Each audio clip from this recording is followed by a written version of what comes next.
Before you book your first cruise, there are three mistakes that can cost you hundreds, and I'm going to help you avoid all of them today.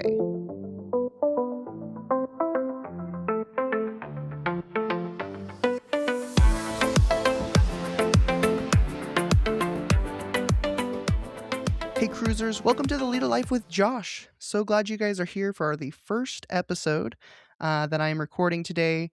This episode is going to be for first timers, for cruisers who just want to plan smart. This can also be for cruisers who have been cruising a while but may want some tips on how to save some money.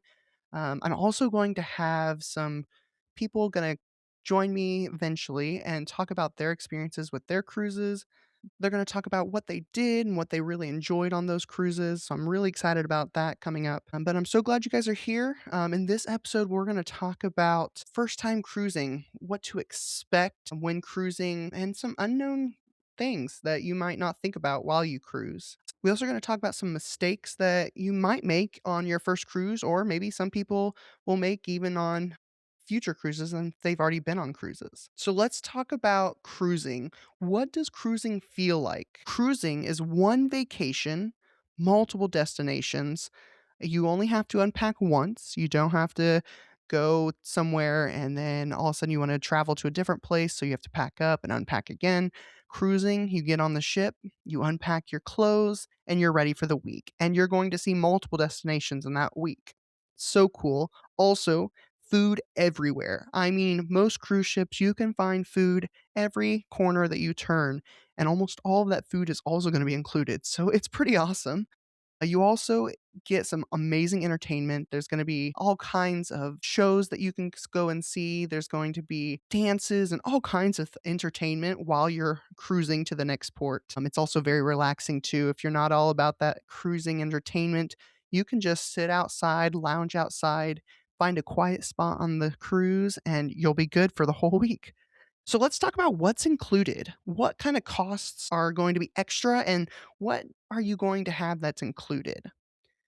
The first thing that's included is your room. So when you book, you're going to get a stateroom. That stateroom is going to be included in your cost. Same with buffet and main dining. Every ships have a buffet. There might be one or two that have a little bit different than a buffet, but there's always some kind of multiple food choice item option, usually like a buffet, and that's all included. Also, there's usually a main dining room. That main dining room is also included in your fare when you book your cruise, which is super cool because sometimes you can also get multiple entrees, multiple appetizers, multiple desserts. It's all included with that fare that you pay, which is pretty sweet. Also, all the shows and entertainment that's on the cruise is going to be included as well.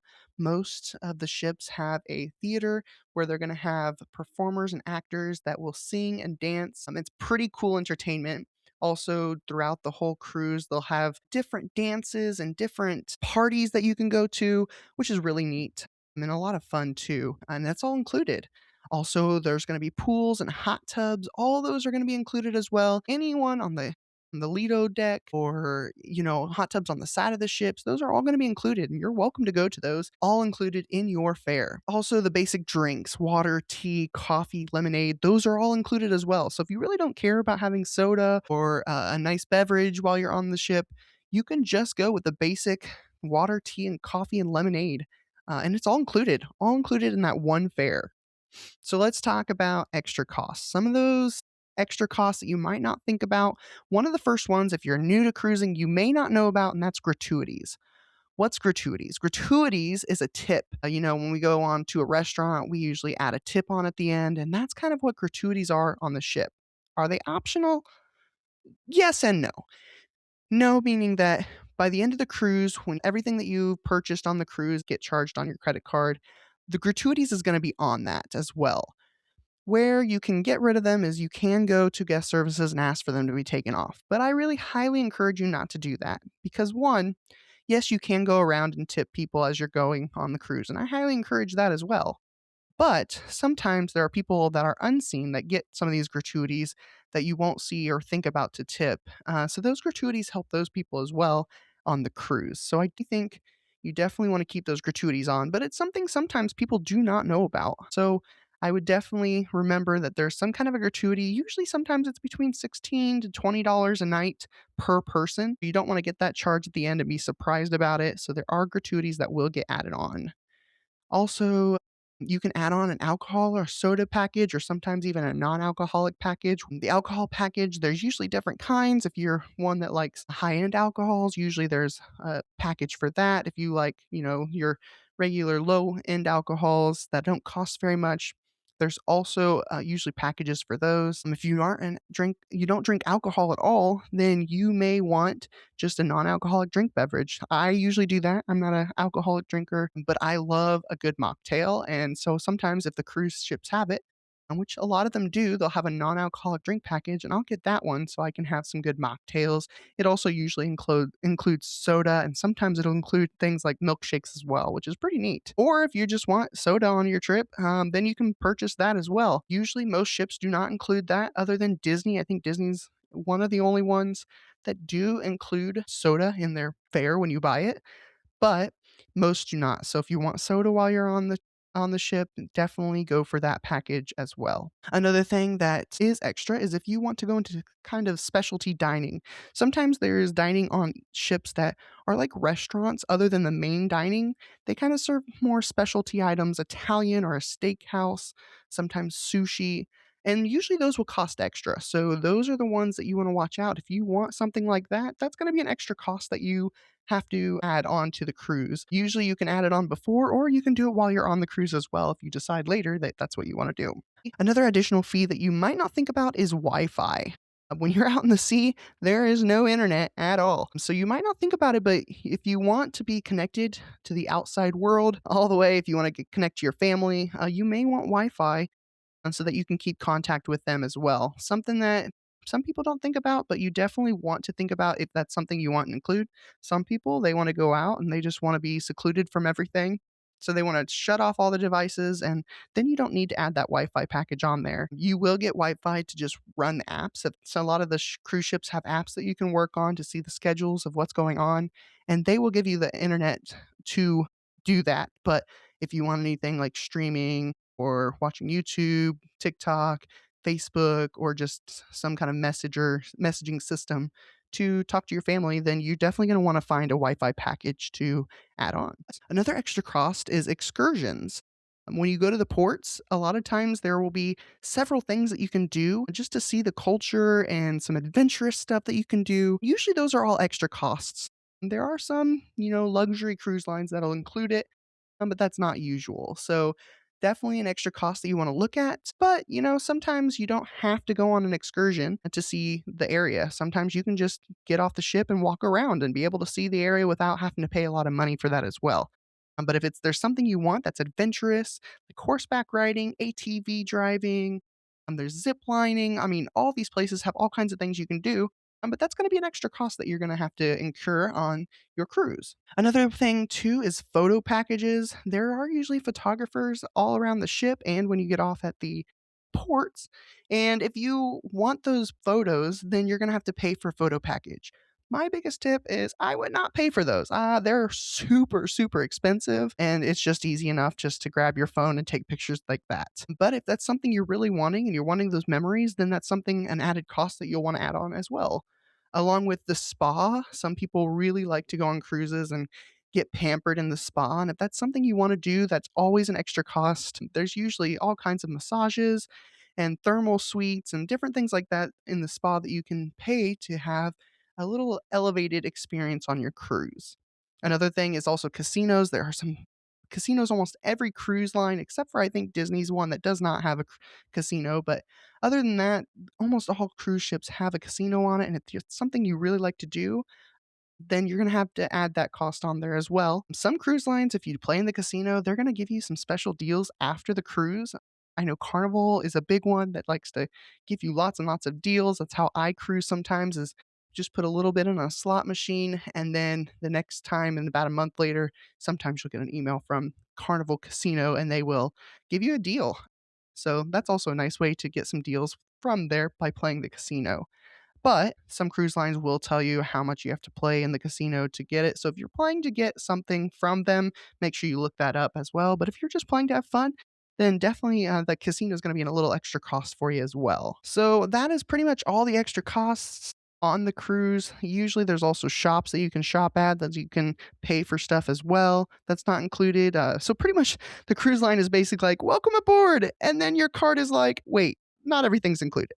So you want to definitely be ready for that so that you know if there's anything extra on the cruise that you're going to be ready to have that money and spend it as well. So let's talk about some money saving tips. And the first money saving tip that you're really going to want to do is pick the right cabin.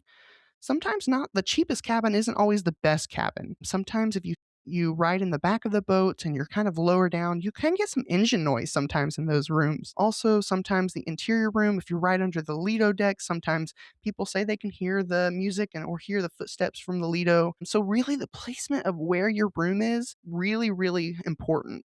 Some people they like to be in the interior room. The interior rooms don't have any windows, so if you like it really dark at night, then the interior rooms are really nice because they're gonna be dark at night and all the time. So if you like taking a nap in the middle of the day, then you're not gonna have to worry about any light because there is no window or light in those rooms. Some people like the ocean view rooms. The ocean view rooms, when you look out, you'll just have a window, you won't have a balcony. And some people, they really don't care to have a balcony, but they do still wanna see outside. And that ocean view room is gonna be really awesome. Most ocean view rooms are going to be down low, but there are a lot of newer cruise ships that are going to start having some that are kind of up higher now too. And then a balcony room, and that's my favorite. That's the one I go for every time because I love getting up in the morning, walking out on the balcony and sitting and just listening to the waves, especially at night before I go to bed as well and just read out there. I mean, it's just so nice to sometimes be able to go outside and sit on a balcony. But some people don't like that. Some people, honestly, they're like, well, I can just go and do that up in the Lido deck. So why not save some money and just get an interior room? And then in the morning, I can just go up on the Lido deck or any of the decks and lounge out and enjoy the outside. So it's really up to you kind of how you're feeling. And then if you want the ultra best cruise and feel pampered, then you can get a suite. And sometimes those suites really have a lot that come with it. Sometimes they have butlers to go with them. I mean, it's really elevated. So if you're really wanting the elevated cruise experience, then a suite is going to be what you want to choose. Another tip that's going to save you a lot of money and sometimes a heartbreak is fly in the day before or 2 days before. You are really risking flying the day of on your cruise because, airlines are completely unexpected. You don't know when there's gonna be a delay. You don't know when they may cancel the flight, so you definitely want to fly in the day before or 2 days before just to be sure that you are get to the city that you need to get. So I suggest getting a flight that's either a day or 2 days before, staying in a hotel overnight, that way you know you're gonna get on that ship the next day. Also, don't overpay for excursions. I know I kind of talked about this earlier, but a lot of excursions are super, super expensive. So you definitely want to think about the excursion. Is it worth it that you're going to enjoy it so much that it's worth the price? Or, if you think, well, I can just get off the ship and walk around and have that same experience, then maybe an excursion is something that you don't want to purchase. A lot of ports that you go to will actually have beaches on it and they're free and they're included. I mean, there's several ports that have included beaches or included pool that you can go. So that's something you want to think about. Look up that port that you're going to, see what's involved, see what's free around there, and then decide, okay, do we want to purchase an excursion or do we just want to walk around or go to this free beach or this free pool that they have at the port? Another tip that I have is the drink package math. What that is you need to figure out, is the drink package actually worth it? If you do drink alcohol, sometimes those drink packages can get extremely expensive. And you kind of got to think, is this going to be worth it? Am I going to drink enough to make it worth the package? Or is it going to be more appropriate for me to just pay as I go because I'm probably going to pay less as paying as I go rather than paying for a whole drink package? I know you kind of got to do the math. You got to think a lot of the cocktails are going to be about $10 to $14 around that range. And so sometimes if your drink package is about $60 to $70 a night, then you got to think, well, if I'm going to have a cocktail, I got to have 6 to 7 of them a day just to make it worth the drink package. So you kind of got to think about that. Same with the non-alcoholic drink package and same with the soda package. You kind of think about, am I going to drink enough to make the package worth it? And if I don't think I am, then it's best to just pay as I go so that I don't waste my money and spend too much on a drink package when I didn't drink enough to make it worth it. Another thing is don't impulse buy add-ons. What I mean by that is Wi-Fi package. If you don't think you're really gonna use the Wi-Fi package, don't just buy it because you gotta have it. Think really a lot about it. Like, am I going to use this Wi-Fi package? Am I not gonna use this Wi-Fi package? How much am I gonna use it that it's gonna make it worth it? Same for the spas. The spas always put out these spa deals. They're so good. They're awesome. You gotta have them. And you really gotta think about it. Is it worth it? Is the spa, that treatment that they're offering me, the deal they're offering me, is it worth it? Is it worth it to buy it or not? So you got to think about that too. And I kind of went over the photo package as well. I don't ever think the photo package is worth it. Some people do, but sometimes those photo packages can get up to $200 to $300, and sometimes like the $150 one only includes 5 pictures. Like, I don't know if that's worth it, especially with having an iPhone, having a phone that can take pictures. Sometimes those pictures can be even better than what you can get with a photographer. So you kind of got to think, is that something I really want? Or is it something that I can just leave out and then it's not an extra expense that I'll have to incur later? Another one is bring smart items on board. Smart items like sunscreen, your medications, portable chargers, lanyards, magnet hooks.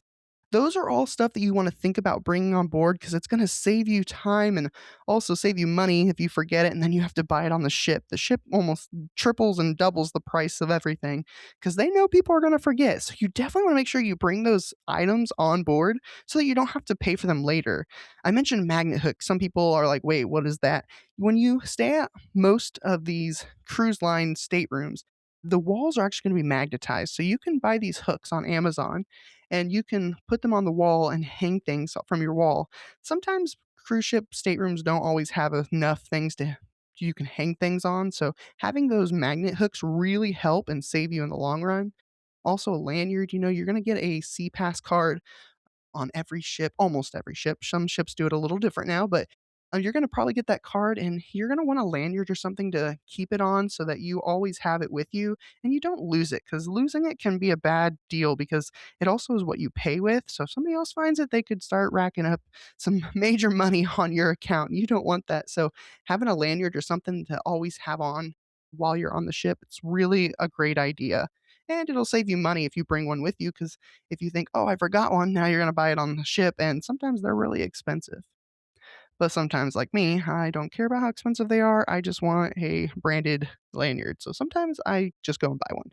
But if you wanna save money, bring one on, buy one on Amazon, they'll be perfect. Also, some a tip to help save some money is what time should I book? When should I book my cruise? The best time to book is honestly dependent on sometimes the deals that are out. Sometimes they will reduce deposit prices. So if you don't want to pay so much up front, sometimes you'll want to watch for deals where they reduce the amount of deposit that you have to pay when you book your cruise. Sometimes it's just all about watching prices. You don't just want to impulse buy a cruise and boom and go.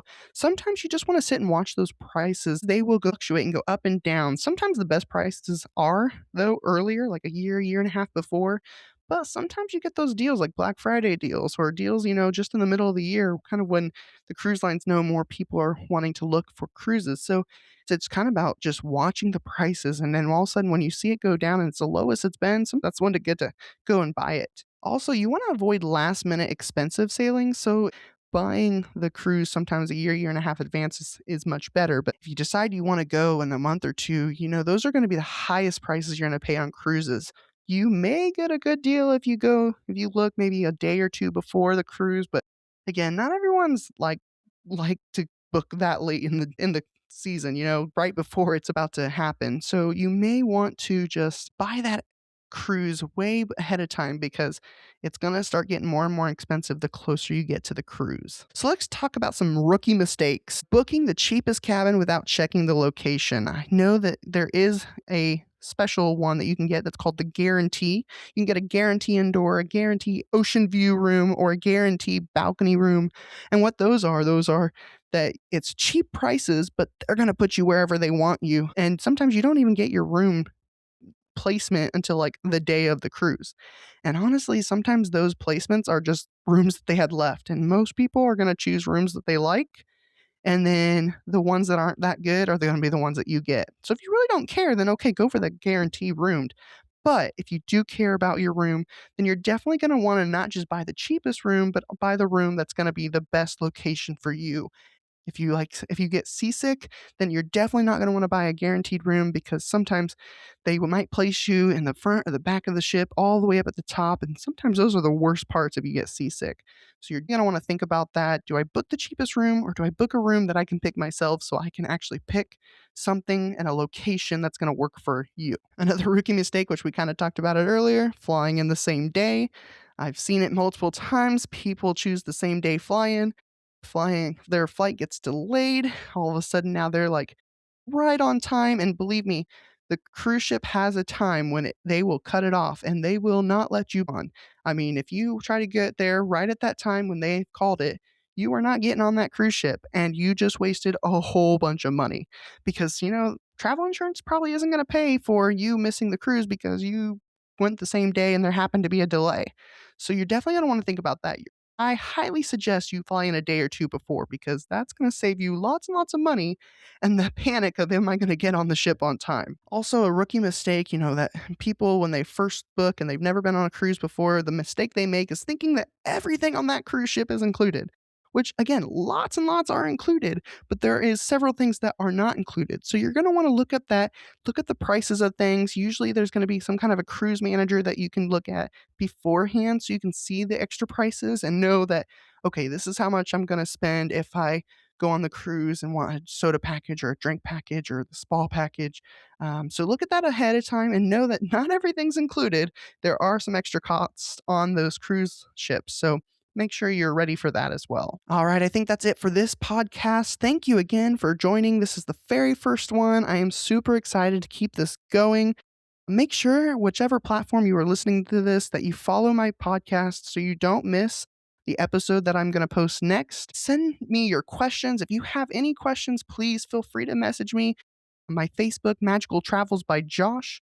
You can send it on there. Send me questions. I'd be happy to answer any questions that you do have, or you can comment on the platform as well. I know a lot of the platforms for podcasts you can comment on. Comment them, and I'd be happy to answer any of your cruise questions that you might have. Also, comment your dream cruise destination. There are so many places around the world that cruise ships go to. Drop down in the comment section what cruise destination you are so excited and you want to really go to. Also, like I said before, I am a travel agent, so if you are looking to book a cruise, please reach out to me. My travel agency business is Magical Travels by Josh. I do have a website, magicaltravelsbyjosh.com. If you go on there, you're going to see a place that says request a free quote. Click on that. Make sure you choose the cruise one. There's a Disney one as well, because I do both cruises and Disney, but make sure you click on the cruise one, answer all those questions on there. It'll send me your quote form. I'll be able to take a look at it and give you a bunch of quotes for ships that I think will be good for you. It'll also on there specify if you have any specific cruise ships that you want to go on, cruise lines that you want to go on. It'll ask on there. Make sure you put that on there so I'll know if you want anything specific. All right, that is all for today. I thank you so much for joining. Make sure you're ready for this next episode, because this next episode is going to be what to pack for a cruise and what not to bring. So you're going to be ready for that one, to know what you want to bring on a cruise and what you just want to keep home and not bring, so that you don't weigh down that suitcase, because if you're flying, you're going to have a weight limit to bring. So you're going to be want to definitely listen to that podcast. So thanks for hanging out with me on the Lido Life with Josh. Until next time, cruise smarter, save more, and I'll see you on the Lido deck.